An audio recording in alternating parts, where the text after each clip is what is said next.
Bom dia, pessoal. Hoje a gente muda de assunto, né? Sai da embriologia e vem para histologia humana, tá? Então, aqui especificamente a gente vai estudar os tecidos, a formação desses tecidos, qual a função, quais são as características específicas de cada um, tá?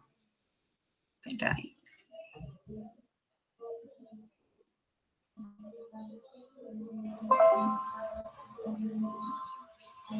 Então, histologia humana, nosso novo conteúdo, o último conteúdo referente ao módulo 4, né? E aí, vindo de embriologia, a gente viu que os tecidos se formam lá nas primeiras fases de desenvolvimento embrionário, né? A partir dos 3 folhetos embrionários, endo, meso e ectoderme, né?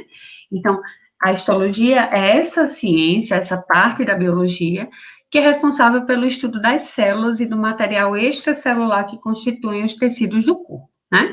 E tecidos, por sua vez, é a junção, né? A reunião, o agrupamento de células que são responsáveis por manifestações e que são semelhantes morfologicamente e quando elas estão reunidas, elas executam uma função. Então, a gente, o ano passado, lá na ecologia, viu os níveis, né, de organização de seres vivos, átomo, organela, célula, células de mesmo tipo se juntam formando tecidos, tecidos dão origem aos órgãos, órgãos com funções semelhantes dão origem aos sistemas, e os sistemas aos organismos. Então, a gente está aqui no início, né, dessa etapa de desenvolvimento. Então, os órgãos são combinações de alguns tecidos, existem órgãos que são formados por um único tecido, como o tecido muscular cardíaco, que forma o coração, mas eles formam uma unidade estrutural e funcional, o que quer dizer que eles têm uma forma, uma estrutura, e que eles também têm uma função específica, tá? Então, a gente tem 4 tipos básicos de tecido: tecido epitelial, em que as células, elas são vascularizadas e elas têm uma grande renovação de material celular por causa dessa avascularização, elas não têm vasos, e aí elas vão se nutrir a partir da difusão de substâncias de outras camadas. A gente tem o tecido conjuntivo, que é um tecido característico por um material intercelular muito grande, né? Então, aqui tem uma grande concentração de material intercelular. O tecido muscular, formado pelas fibras musculares, e o tecido nervoso, que é formado por uma célula chamada de neurônio. Né, as células nervosas, também existem células de sustentação, células protetoras, mas a caracterização desse tecido são essas células capazes de se comunicar. Então, tecido epitelial, conjuntivo, muscular e nervoso. Nós vamos estudar esses 4 tipos de tecidos agora, junto com as suas características e as suas funções, tá? Vamos começar daqui a pouco com o tecido epitelial. Então, considerando um organismo vivo, né, a gente pode dizer que as diferentes estruturas que formam esse organismo são formadas por tecidos, né, tecidos de vários tipos, tecidos com várias modificações, várias funções. A gente tem, por exemplo, tecido nervoso, com a função de levar o impulso nervoso, o tecido ósseo, que é um tecido mais denso, um tecido de sustentação, o músculo liso das pernas, o músculo cardíaco, enfim, uma gama de tipos celulares que se agruparam, né, formando tecidos diferentes, que vão exercer funções diferentes nesse organismo, tá? E aí, a gente vai para o primeiro tecido que a gente vai colocar hoje, que é o tecido epitelial. O tecido epitelial, ele é caracterizado por ter células justapostas. O que quer dizer isso? As células desse tecido, elas estão muito juntinhas, bem unidas umas às outras, e aqui tem pouquíssimo material intercelular, tá? Praticamente nenhum. Praticamente não possui substância intercelular, não possuem vasos sanguíneos, né? O tecido epitelial, ele é avascularizado. Ele não tem vasos sanguíneos e a nutrição dele vai ocorrer por difusão, né, a partir de outros tecidos vascularizados. No caso, por exemplo, a gente tem a epiderme, que vai se nutrir daquilo que vem da derme. Então, o tecido epitelial, ele tem uma coisa chamada de lâmina basal, que é uma região, né, por baixo, que vai promover a aderência entre dois tecidos, que é o tecido epitelial e o tecido conjuntivo, que é esse tecido vascularizado, que é esse tecido onde tem um transporte de nutrientes, para que ocorra esse processo de difusão. Então, geralmente, o tecido epitelial tem essa parte de conexão com o tecido vascularizado para poder receber seus nutrientes, né? Tecido epitelial de revestimento, como o próprio nome já diz, né? A função dele é revestir. Então, ele reveste superfícies externas e internas do organismo. Aqui a gente tem células fortemente aderidas, né? Formando uma placa inteira, assim, uma região completamente vedada, sem substância intercelular. E aí proliferam-se tecido adjacente formando glândulas, essas glândulas que estão espalhadas pelo tecido de revestimento, glândulas sudoríparas, glândulas sebáceas, por exemplo, né? E ele se origina a partir dos 3 folhetos embrionários. Claro, cada folheto vai dar origem a um epitélio diferente. Então, a ectoderme vai originar a epiderme, a mesoderme vai originar o epitélio do sistema digestivo, né, que é esse tecido que reveste o aparelho digestivo. Na endoderme vem o revestimento das cavidades que vão estar lá no sistema urogenital bem profundo, né, um revestimento muito fininho, bem sensível, mas esse é um tecido de revestimento.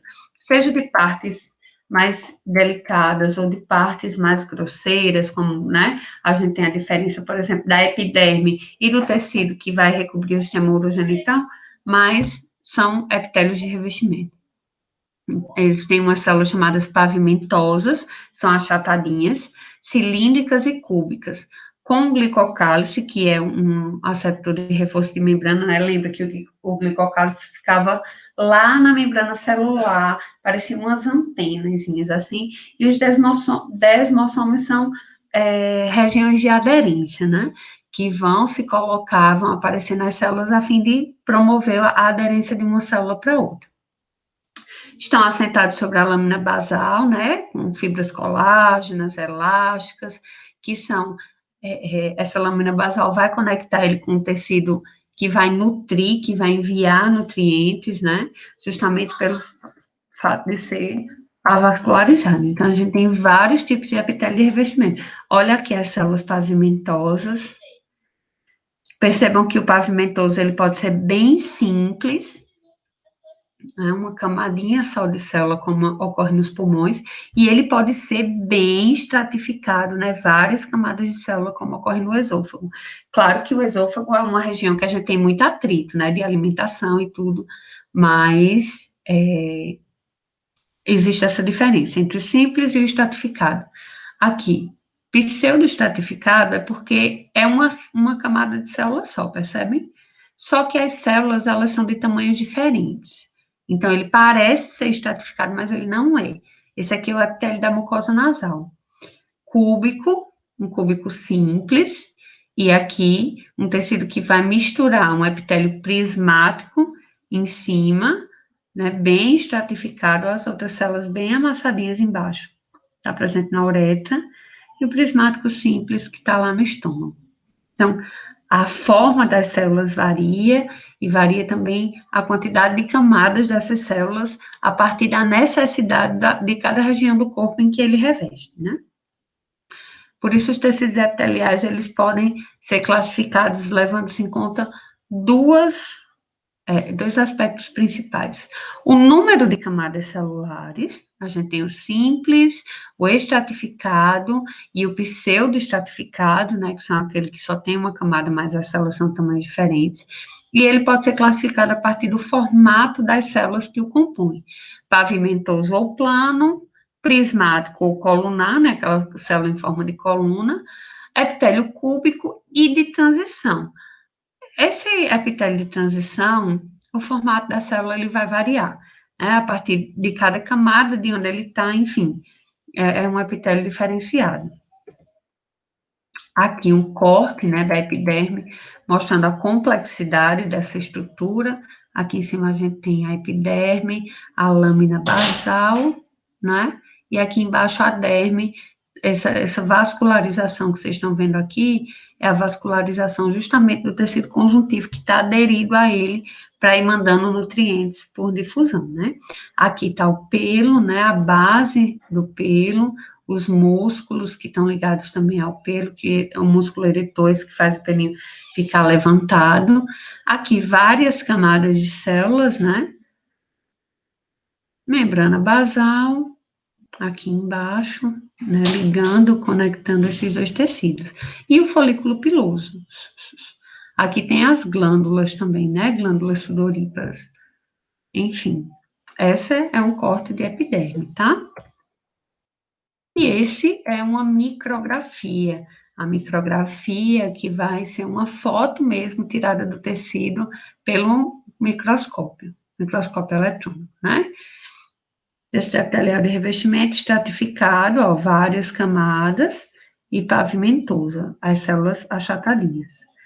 Aqui a gente tem um estratificado, pavimentoso e queratinizado, né? E essa camada de cima de queratina que vai proteger também esse tecido. Olha a lâmina basal dele, né? Você vê que ela não é uma coisa única, ela vai seguindo os contornos aí.